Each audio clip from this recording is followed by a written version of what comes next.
Hey, Scorpio. Welcome to my YouTube channel. My name is Teri Hunter. I'm an intuitive astrologer, and I'm here today with your June 2023 monthly horoscope. These horoscopes are based on whole sign Western astrology. So I am focusing on Scorpio rising. This is also applicable to Scorpio moon and Scorpio sun.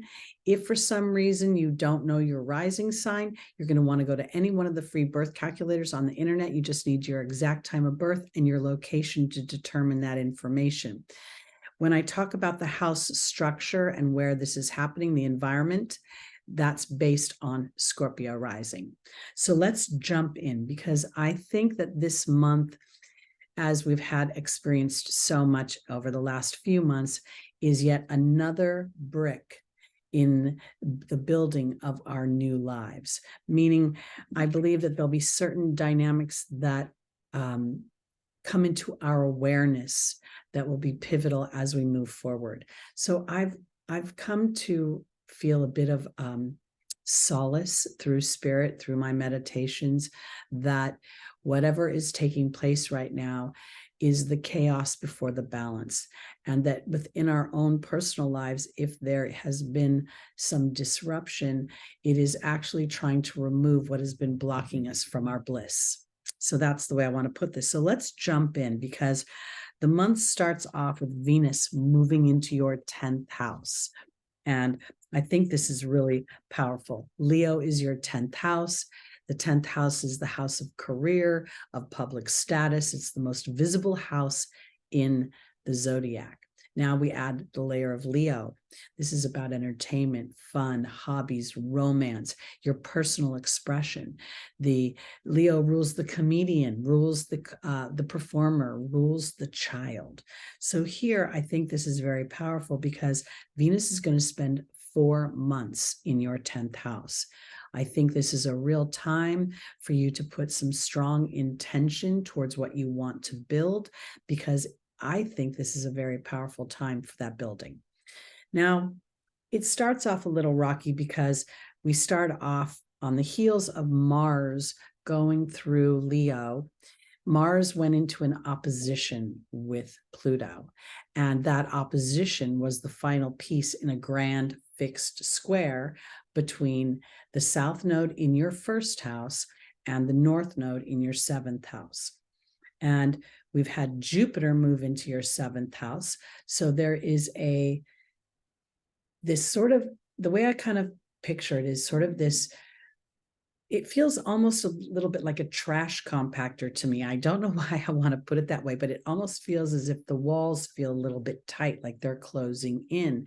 And while they're not actually closing in, I think this is here to help Scorpio identify what is most important to them and where you want to put your energy and your time. Because your personal self-expression, using your voice, using your skills at this time, could potentially rewrite your career for the long-term gain. Pluto is going to move into your 3rd house of Capricorn. So what's going to happen here is, first Mars went through this house, sort of, meaning Mars went through Leo and made an opposition to Pluto, asking us to be brave. You've been on the eclipse axis, Scorpio. You have been experiencing the nodes going through your 1st house, meaning the south node. This has all been very transformational. It's been lifting the rug and asking you on a very intimate level, what makes you happy, what makes you feel secure, and where do you want to actually assert power and control over your own life? Because technically, as Pluto's been in Aquarius, it's been at that 0 degree. So it's been creeping into your 4th house, and yet it's going to retrograde back into your 3rd house and rewrite your thinking process, rewrite how you communicate. I could focus in on the, Gemini being your everyday activities and teammates and workmates, and all of that is applicable, but it all starts with how you think about yourself and the deep psychology that sits underneath our decision-making as humans. So this tense conversation that was going on between Mars and Pluto was Pluto pulling up the underbelly and Mars having to actually sit there long enough to assess something and to be responsible for it and to own it so that it could be transformed. Now, Venus comes into this same dynamic with Pluto. Now, this is really an integration of your self-worth and trusting your skills and digging deep as to where you may give your power to another, because that makes you feel safe. And your opportunity is to really determine whether that dynamic is truly safe or whether it is sort of a mask for your own fears and your own trepidations. Because Saturn is going to be traversing your 5th house, which is naturally the house that Leo rules. So we're coming into this idea again of your 5th house is Pisces. Neptune is in Pisces, and Saturn has just moved into Pisces in March, and Saturn's going to retrograde in June. So this is really about Scorpio taking your creative talents and then anchoring them in a way that is sustainable. Saturn's asking you to sort of remove any falsehoods so that you can live the long-term happiness versus short bits of happiness that end up in frustration. We have Venus enters Leo officially on the 5th of June, and that's when she begins her opposition. And this will be felt all the way through mid-June. And in the midst of all of that, Venus is going to have a quincunx, or an inconjunct, with Saturn.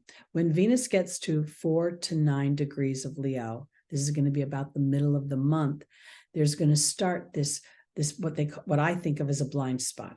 It's something that sits under the surface that I'm not aware of.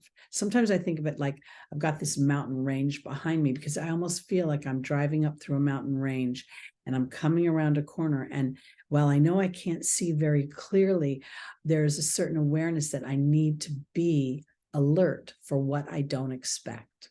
And what I think Saturn stationing at 7 degrees for the whole month of June, this anchoring in that could be, am I purporting balance? Am I purporting harmony in my own life? The 7 is a Libra number. So it has the Libra quality. It also is in numerology, a number that asks for intellectual analysis of a situation rather than emotional analysis. So here, Saturn, who would very much take an unemotional approach, is asking you in Pisces to look where you could potentially be, allowing yourself to take action on something that you don't really believe is stable, that you're hoping is stable or you wish it was stable, but it consistently shows up as unstable. And this may have something to do with your partnership sector, as Jupiter and the North Node are basically conjunct right now and making you potentially ravenous for this very deep connection with other people and other either an intimate situation or within your professional partnerships. It can also make you super ravenous for a sustainable and respectable, I kind of want to use, home life. When we see Taurus here, in the 7th house, it makes me feel like I want something that I can trust, something that makes me feel secure, and something that also enjoys the same type of luxury and comfort that I do. So I think these things are very important. We have on around June 11th, Pluto retrograde will have entered Capricorn at 29 degrees Capricorn, and throughout the whole month of June, it will be making a sextile to Neptune. Neptune is going to go retrograde on June 30th. So it has slowed its roll, which has been going on for quite some time. But this is a cooperative energy. And actually, this is going to go on until mid-November, because as Pluto moves into the 28th and 27th degree of Capricorn, we're still going to be feeling this sextile with Neptune. And I feel as if this is a real cooperative energy, as Neptune represents, the oceans, the water, our emotions, and Pluto represents the deep psychology of our emotions. And Capricorn gives me an opportunity to build, and Pisces gives me the imagination to build a more authentic situation for myself.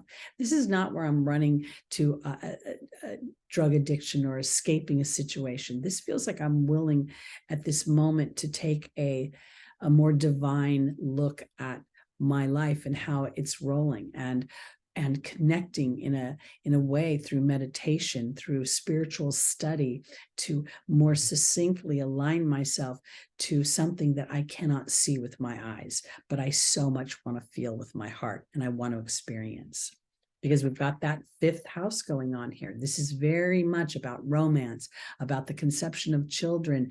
It's about, Pisces is the sign, is the environment, but now is the time to, I believe, really exercise those creative skills, to take advantage of vacation time, because seeing Venus up in Leo makes me feel as if Scorpio could take a huge leap in their career. Now, Scorpio rules billionaires, not just millionaires, billionaires. And when I think about billionaires, I can't help but kind of think about Chip Gaines, because Chip is a Scorpio, so he's got his sun in Scorpio. And as the South Node has traversed his sun sign, while they've become extremely wealthy, he and Joanna's kind of taken a more prominent role in the partnership. Being the designer, she's brought in the baking championships and different elements that Chip doesn't actually bring to the table. And what I've watched is him being willingly let go of his ego, so he doesn't have to be the big man on campus, and it fuels their partnership in such a beautiful way. Now, I don't live in their house, and I don't know what goes on in their home, but my instincts tell me it's pretty good. So I trust what I'm feeling. So I think this is all on the table for you, Scorpio. And so we have not only the sextile with Pluto and with Neptune that's going to go on until November, we also have for the whole month of June a sextile between Saturn and Jupiter, and inadvertently the North Node. So here's Saturn really asking you, are you willing to stay the course? Are you willing to endure beyond what your eyes can see? And this is the beauty of Scorpio, because I really think Scorpio is so incredibly intuitive. And when you trust that deeper inner knowing, Saturn is going to reward, because Saturn is making in and out sort of a trine to the South Node in your first house, and it's making a sextile again to the North Node and Jupiter. Jupiter expands, Jupiter brings money, Jupiter brings new faith and possibilities. And it's because I'm willing to be diverse a bit. I'm willing to travel into new ways of thinking, broaden my perceptions. And that might be the biggest challenge that the beginning of the month shows up during the beginning of the month, when you're still experiencing Mars's opposition to Pluto and then Venus coming in. But overall, I think it's a really powerful time for you to excel within your career. I think it's a powerful time for you to be creative and to express that creativity in a super authentic way. I believe you will find your audience. And if for some reason you're of childbearing years and you've had trouble conceiving a child, this could be the very period of time that happens. And I want to just offer you this idea, because when we are conceiving a child, it is not just about us, it's about the soul that will be that child. And if that child is paying attention to astrology, it may not have wanted to come in during these very challenging aspects. So this may be a riper time now than it's ever been before. So I'm going to put that on the table. Now, finally, on the day of the new moon and the day that Saturn goes retrograde, which is June 17th, we will have a new moon in Gemini. This new moon will be at 26 degrees. That's the Taurus degree and inadvertently the Venusian degree. It will be making a square to Neptune at 27 degrees Pisces. To me, this is really going to be the challenge is my everyday mind. My, Mercury rules short bits of information, and it can, inadvertently be chatting with everybody in my neighborhood or my siblings or my cousins. And inadvertently that could stoke your fears because the square is a tense conversation. And Neptune, now I'm really not focusing in on Neptune being erosive in this moment. I'm focusing in on Neptune being creative and imaginative and ruling photography and filmography and dance and music and lyrics and poetry and spirituality, meditation. If you find that your everyday activities aren't lining up with your new philosophies, your new spiritual beliefs, then this is a perfect opportunity for you to just kind of do your Scorpio thing and be quiet and allow yourself the privilege of anchoring in these new things. Because again, we have Pluto supporting Neptune in that sextile for your transformation. Pluto is your ruling planet. And we have the South Node that is really, truly a very spiritual sign, because when it erodes things away, they are usually earthbound material structures that aren't serving us, but they're historically acceptable. And so we default to them. So that's it for my Scorpios this month. Again, my name is Teri Hunter. I'm an intuitive astrologer. If you'd like to book an astrology reading with me, I'm available. My information is below. Please reach out and join me Sunday mornings at 11 a.m. Pacific time. That's where I do an angel reading and a tarot card for each sign. And we get the angel's advice for traversing the week ahead's transits, which is very powerful. And it's nice to interact with the community. And finally, please like, please subscribe, please share these videos. It helps keep the machine moving. This is the machine. All right, everybody. Thanks so much. Peace out.